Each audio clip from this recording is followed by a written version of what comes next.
आज गुजरात में IAS officer Pradeep Sharma को चौथी बार मोदी सरकार ने अरेस्ट किया है। सवाल ये उठता है कि प्रदीप शर्मा को लगातार क्यों अरेस्ट किया जा रहा है, एक के बाद एक मुकदमे प्रदीप शर्मा पर क्यों लगाए जा रहे हैं। प्रदीप शर्मा वो ऑफिसर हैं जिन्होंने मोदी जी पर एक बहुत बड़ा खुलासा किया था। जब मोदी जी मुख्यमंत्री थे तब उन्होंने पूरी गुजरात सरकार की पुलिस, इंटेलिजेंस ब्यूरो, एटीएस और क्राइम ब्रांच, इन तमाम एजेंसीज को एक महिला की जासूसी पर लगा दिया था। उस महिला की मूवमेंट्स, वो कहाँ आती हैं, वो कहाँ जाती हैं, वो होटल के किस कमरे में रुकी हुई हैं, वो किससे बात कर रही हैं, ये सारी गतिविधियों पर नज़र रखने के लिए गुजरात सरकार की तमाम एजेंसीज मोदी जी ने लगा दी थीं। और इसका खुलासा प्रदीप शर्मा ने सुप्रीम कोर्ट में एक हलफनामे पर किया था। सुप्रीम कोर्ट में ऑन ओथ प्रदीप शर्मा ने कहा था कि उस समय के गुजरात की मुख्यमंत्री और वर्तमान प्रधानमंत्री नरेंद्र मोदी जी की एक महिला में असामान्य और विशेष दिलचस्पी के कारण मुझे टारगेट किया जा रहा है और मुझ पर गलत मुकदमे रजिस्टर हो रहे हैं। प्रदीप शर्मा के ऊपर जो भी आरोप हैं, हम उनकी ना पैरवी करते हैं, ना हम उसमें जाना चाहते हैं। उसकी जांच होनी चाहिए। सवाल यह है कि देश में कैसे मोदी सरकार अपने तमाम विरोधियों के ऊपर जो दमन चक्र चला रही है, वो देश के लिए बहुत खतरनाक है।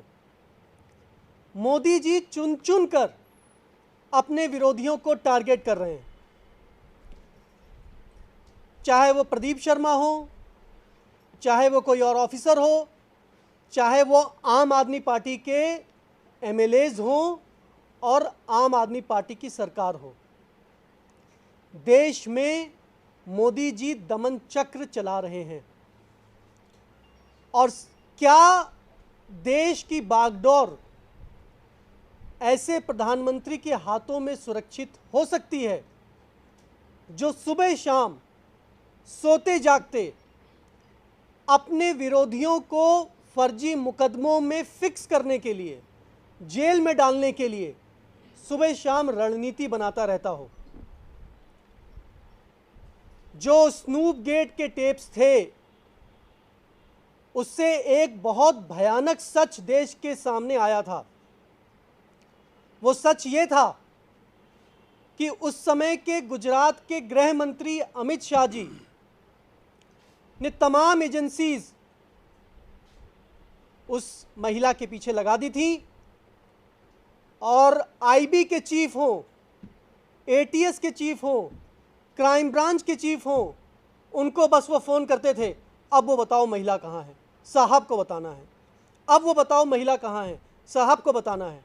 अब वो महिला क्या कर रही है, साहब को बताना है।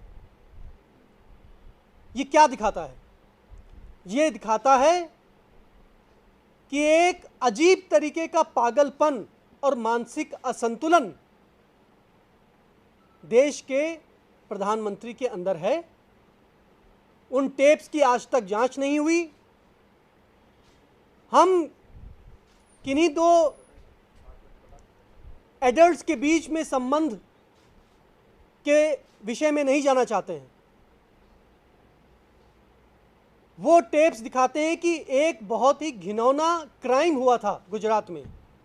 वो क्राइम था फ़ोन इंटरसेप्ट करना, एक नौजवान महिला के मूवमेंट्स पर नज़र रखना, एक नौजवान महिला की जानकारी के बिना उसके पीछे तमाम पुलिस एजेंसी छोड़ देना, एक नौजवान महिला के बेडरूम में झांकना और उसको देश का सबसे ताकतवर व्यक्ति अपनी निगरानी में कर रहा था।